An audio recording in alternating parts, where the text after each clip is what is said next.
Hello and welcome to the Great Canadian Tour. I'm Glen McInnis. Today we come to you from the province of British Columbia. Well, coming up on the show, we take a look at the pine beetle epidemic. Also, we travel to a small northeastern British Columbia town where the accidental discovery of dinosaur tracks has rejuvenated an economy on the brink. But we begin here in Vancouver, where preparations for the 2010 Winter Olympic Games are well underway. Over 5,000 athletes from 80 different countries will be participating in 17 days of competition.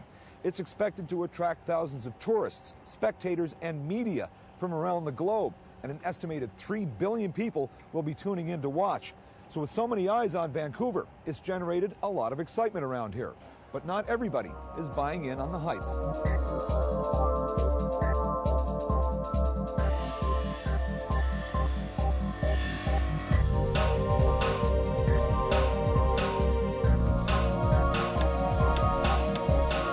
Vancouver is in the midst of a full makeover.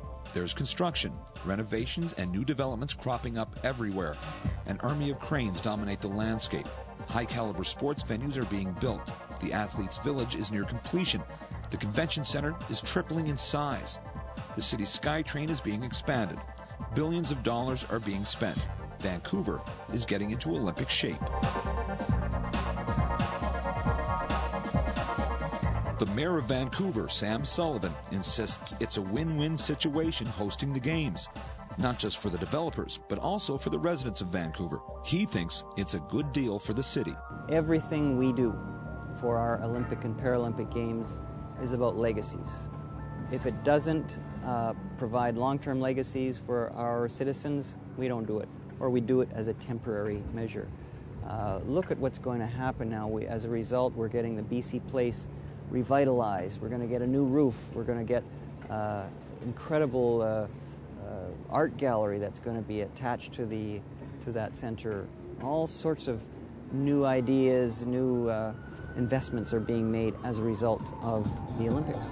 But some worry it's a risky investment. With escalating costs and reports that the organizing committee is millions over budget, has some people believing the 2010 Games will leave a legacy of debt for the taxpayers.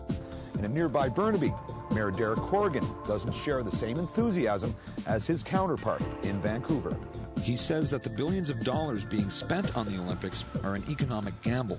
I've never seen the point of putting all your effort into a 3-week party, and I compared it to like saving up all year for your birthday party. It's just not a good way to plan your life.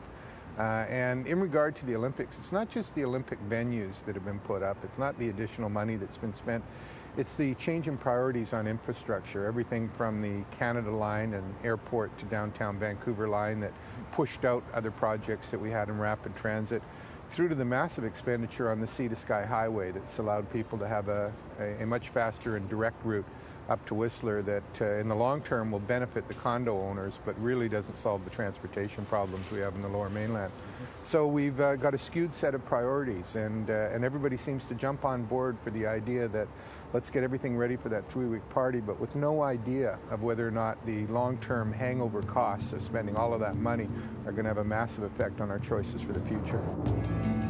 And it's the future that concerns David Eby. He's a lawyer who works for a nonprofit legal assistance group.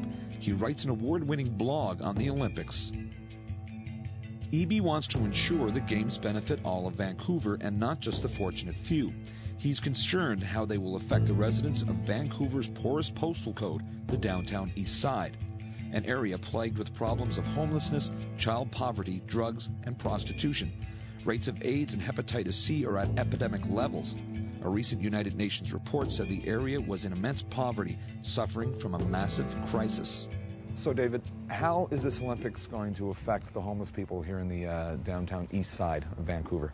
Well, we're already seeing some impact from the Olympics and the pre-Olympic cleanup efforts, if I can put it that way, in the lead up to the Games. The Vancouver Police Department has pledged to increase tickets to the homeless under what's called the Safe Streets Act here in BC by 20%, increase tickets to the homeless under the Trespass Act by 20%. And the reason they're doing this is to crack down on what they call the scavenger economy and people sleeping outside. The problem is there's nowhere for these people to go. We had 40,000 turnaways in the last 9 months that we have data for from the homeless shelters here in Vancouver. To win the Games, Vancouver, along with the provincial and federal governments, made some of the boldest promises of any Olympic bid. They guaranteed to deliver the world's first socially sustainable event. They issued an inner-city inclusive commitment statement, ensuring no one is made homeless or evicted because of the Games, and guaranteeing an affordable housing legacy. Eby says several residential hotels have been bought out by developing companies, and rising rental costs have displaced hundreds. Up to this point, are they just broken promises? At the municipal level, we've unfortunately had some real broken promises. There were promises, that nobody would be displaced, that people wouldn't be made homeless as a result of the Games. We've lost over 400 units of housing in the downtown east side since December, privately owned low-cost rental housing. And not only that, the city cut middle-income housing and 1/3 of the affordable housing from the Athletes Village project that was a key part of the bid. The poverty gap is widening, more people are on the streets and homeless.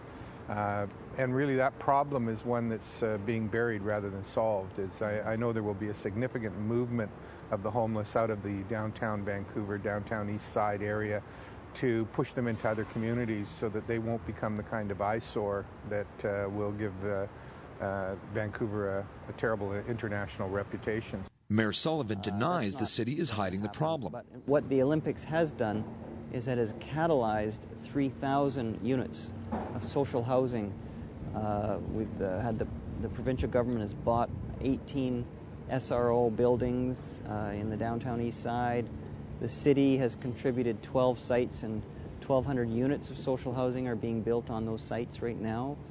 So it has created the largest investment in social housing in the city's history. Anti-poverty groups in Vancouver believe that this is nowhere close to the Olympic commitments set out by the city, while others in the city think the Olympics will be beneficial to Vancouver. One recent Vancouver Sun editorial wrote, "The Olympics are about sports and sportsmanship. They're not about social issues or righting perceived historical wrongs or addressing other policy priorities." Donna Wilson is the Executive Vice President of Workforce and Sustainability of the Vancouver 2010 Olympics Organizing Committee. She says the simple fact that the Games attract over 40,000 applicants from people eager to volunteer demonstrates how the Games are being embraced by Canadians. We haven't profiled Canada on an Olympic stage since 1988, and Calgary did an amazing job. I mean, there's lots of great memories of Calgary, how they did it. And you see images of the torch relay where you saw Canadians in the freezing cold and they were excited about the Games. A lot of the venues, certainly the mountain venues, are nestled in amongst the forests. We've done a very careful placement of our venues so that it's really going to show off the natural beauty of Canada. So I think that's what the world will see, actually, and it's going to leave a huge positive image for the world to see. But critics like David Eby fear the world may see another side of Vancouver. I think there are two potential stories that could come out of this Olympics. One is a story of hope, that the city and the province and the federal government have partnered to solve the problems of the downtown east side, the addiction, the mental health, the homelessness. And the other story is a story of covering up the homeless, covering up the problems, pushing them out of the way, and criminalization of the homeless. Unfortunately, I think that's the direction that we're headed, but I think there's still time. As the Olympic clock counts down, Vancouver will continue its race to get ready for the 17-day spectacular show. Vancouver will open its soul, and the world will be watching. What makes your part of Canada so unique? This is a very diverse province. There's all sorts of things, mountains, lakes, the ocean. It's got everything. Well, we live in Victoria. Obviously, it's the weather. Doesn't snow. It's beautiful, not many people, incredible scenery, lots of wildlife. It's like a fairy tale Disneyland. It's like a Victorian Disneyland, actually. I mean, Look at the harbor. I mean, it's gorgeous. Yeah. Who wouldn't want to live here? Oh, the coastline, the mountains, and the ocean. Well, I'd say partly the reason for Kamloops is you can still fish, you can still hike, you can still camp out, and the population isn't that large that when you're walking downtown, you're not hitting elbow to elbow. Tumbler Ridge B.C. is a small town nestled in the foothills of the Rocky Mountains. It was established in the early 80s after coal deposits were discovered here. But when the price of coal dropped, Tumbler Ridge was caught in the crossfire. But worry not, because this is a story of how something in the past opened new doors to the future.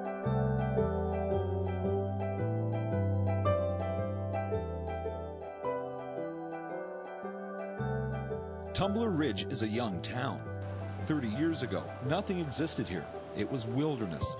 In 1981, the town was created by the provincial government to service the coal industry. It evolved in a short period, and at the height of construction, 10,000 people called Tumbler Ridge home. It was booming. The town's mayor, Mike Casely, says coal is what created Tumbler Ridge. Coal prices were high. Things were looking very, very good. The resource industry was doing very well.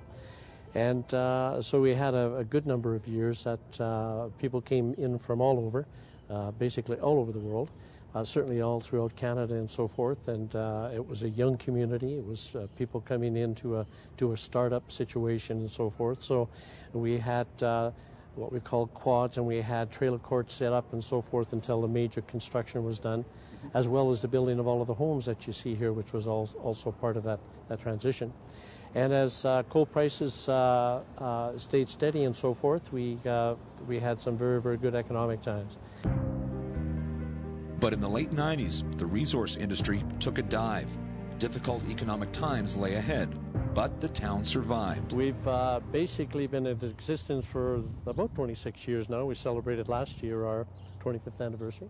Congratulations. And thank you very much. So we're excited about it, and we've had certainly our ups and downs with regards to the resource, the economy. And in that time, Tumbler Ridge has seen an industry rise and fall.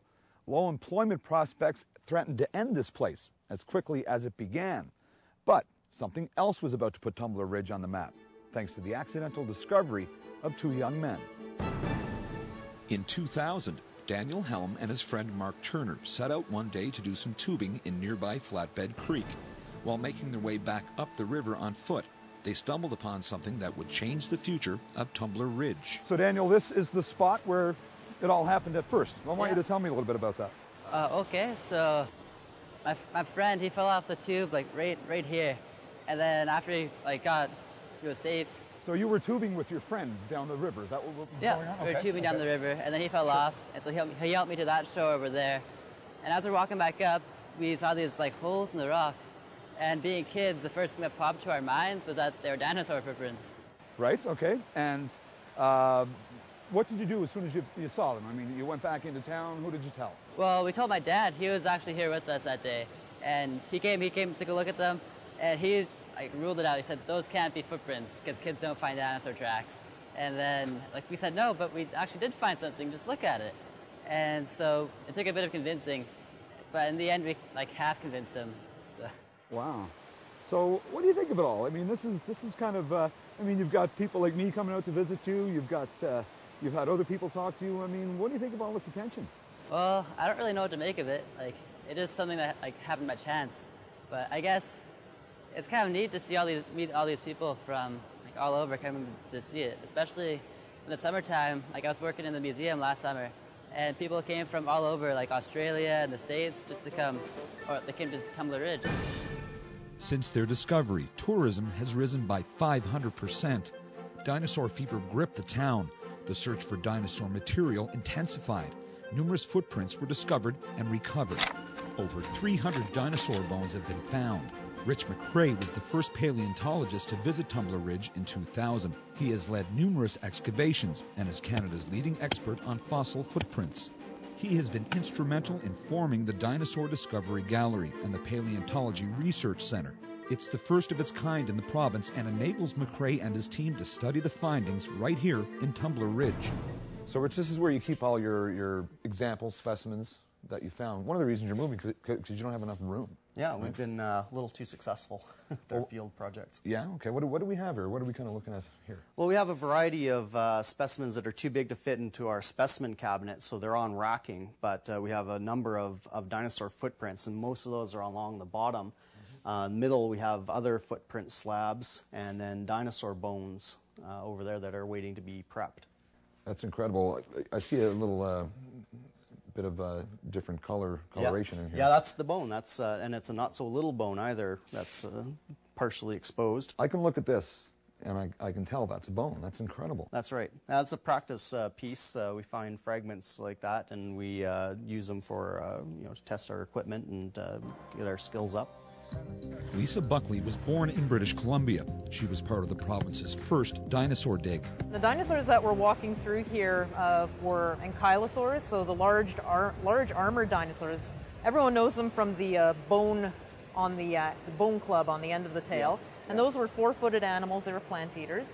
And those seem to be the most common dinosaurs that we find walking through this age of rocks. But we also get the smaller meat-eating dinosaurs, which have nice 3 sharp toes. They were bipeds, really fast, really wicked. And then we also have the larger bipedal plant-eating dinosaurs called ornithopods, so very similar to duckbill dinosaurs. So at a time around here, bears weren't your biggest worry? Oh, no. Your biggest worry was definitely the meat-eating dinosaurs. Right, indeed. Now, I'm noticing right down here, we have a track. So we're going to just get down here and take a look at it up close. Definitely a footprint. Okay, so this is a footprint of what? As you can see, 3 nice palm 3 toes. long, sharp, pointy toes. I can give it an outline in chalk here. Sure. Very rough outline, though. Yeah. The surface is very damaged, very eroded, so the print isn't as clear as it could be, but this is roughly the outline that we're looking at right here. Incredible. And then the heel would come off around here. That's a big foot. Yeah, this would be from a medium-sized meat-eating dinosaur. What we're looking at here are the 3 weight-bearing digits. Meat-eating dinosaurs walked on their toes like birds do, and they're actually very closely, well, they're the ancestors of birds. We were looking over there. There's some fresh bird tracks in the mud right behind me over here, and it's this. Pretty much the same design. It hasn't changed much at all. But this animal, when it was walking, this sediment must have been really, really wet, because as the animal sunk in, the foot depressed into the mud deep enough to get its dew claw, or its first digit. So we have digit 1, which would be the inner digit, 2, 3, and 4. So we can tell this was a left foot. Interesting. Now, how long ago did you say this was? About 95 to 97 million years old. Really? The town of Tumbler Ridge has embraced these findings, but McRae says more funding is needed to put this paleontological center on the world map. We have very strong municipal support. We're hoping to get provincial support, a larger buy-in. This is a provincial responsibility. Has been handled on a municipal level thus far. And it's not only funding that's needed.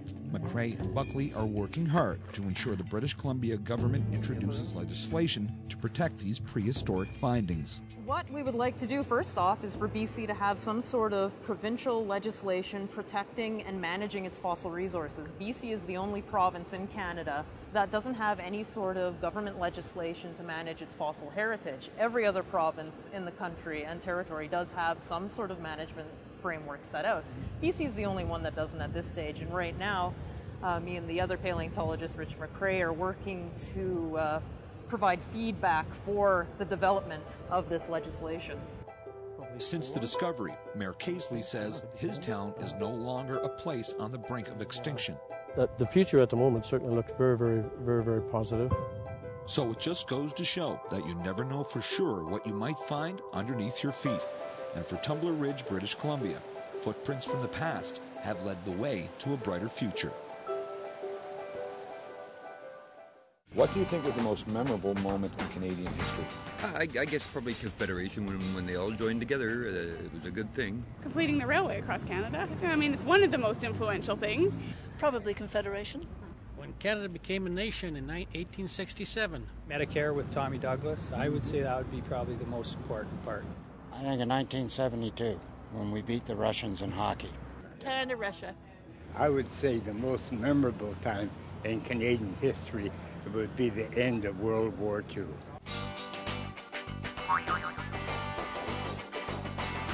It's been called the Silent Plague, and it's been responsible for the destruction of tens of thousands of square miles of pine forest in British Columbia alone, at an estimated cost of $6 billion. The culprit, the mountain pine beetle, a tiny insect the size of a grain of rice. And here in Kamloops and other communities in the BC interior, it gives the term beetle mania a whole new meaning.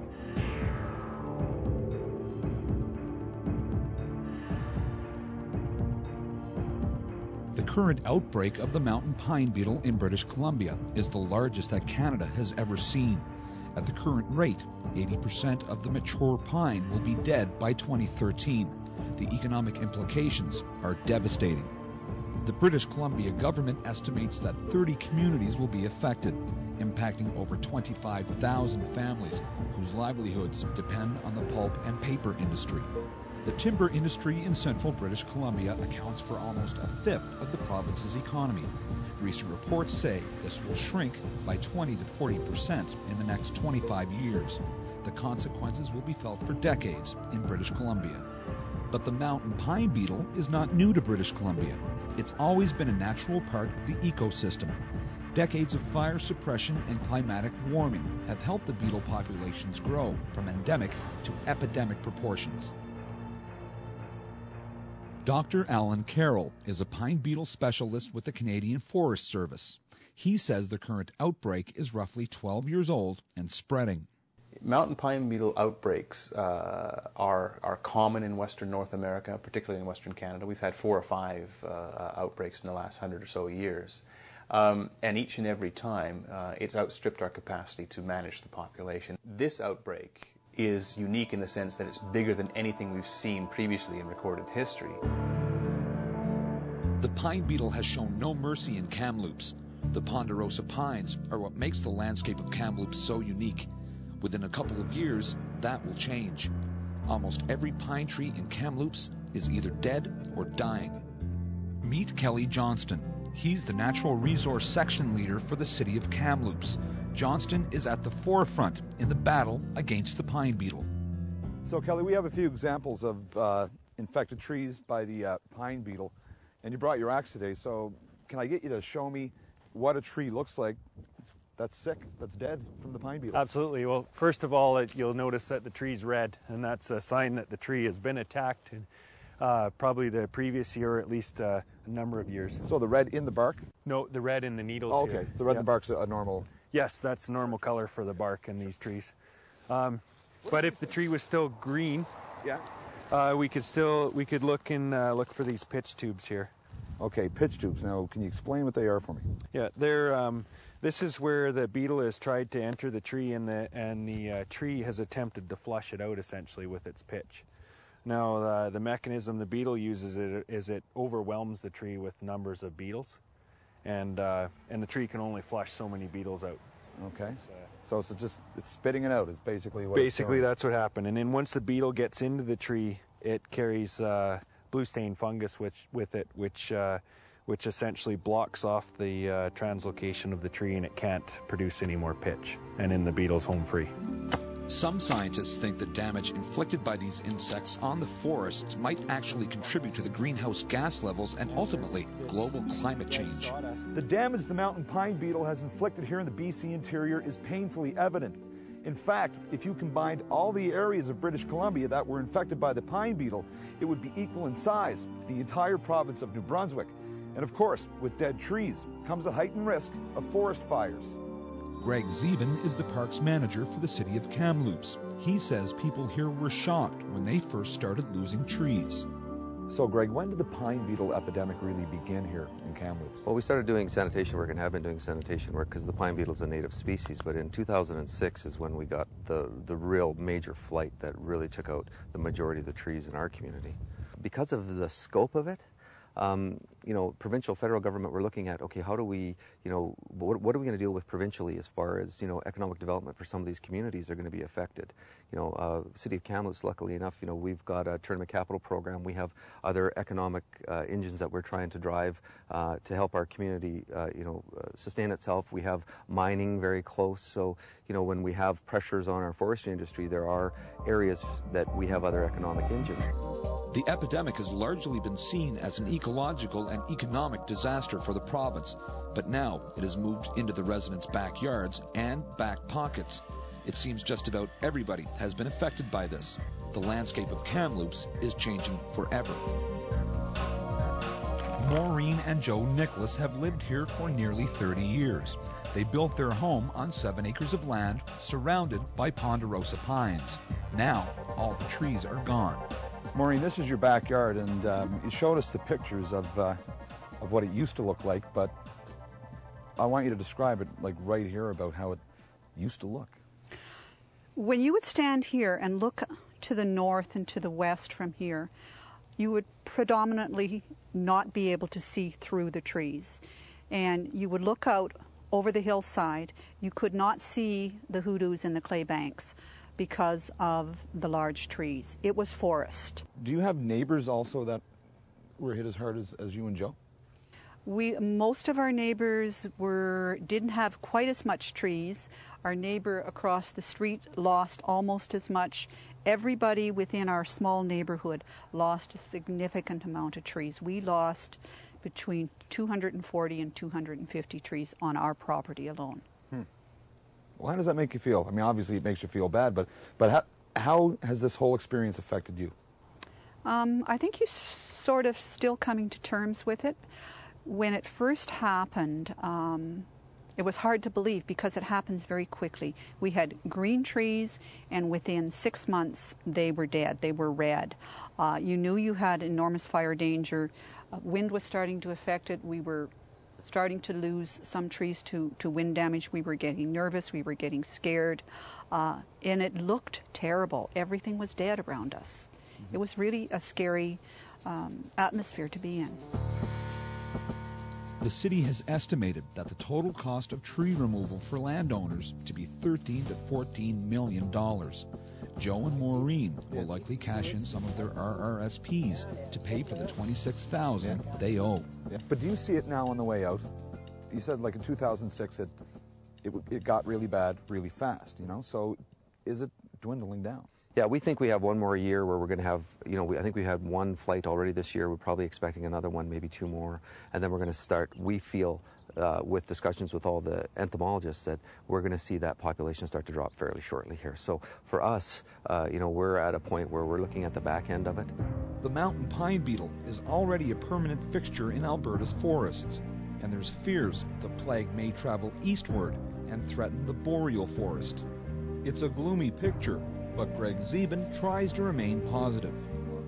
So do you learn something new about this every year? So at the beginning it was the shock of losing what was just a massive, beautiful stand of ponderosa pine that identified a community and an ecotype, an ecosystem that was, this sort of pine grass kind of pine forest. The next year it was, of course, the removals and everybody getting accustomed to that. And then we're now moving into the replanting phase. And I'm sure that once we replant and we start seeing the forest come back, I'm sure we'll find more opportunities. And the thing I think every community in the interior has to try to do when they deal with this is look for the opportunities. For BC's forests, the hope is lessons will be learned from battling the pine beetle infestation. And once again, nature can run its natural course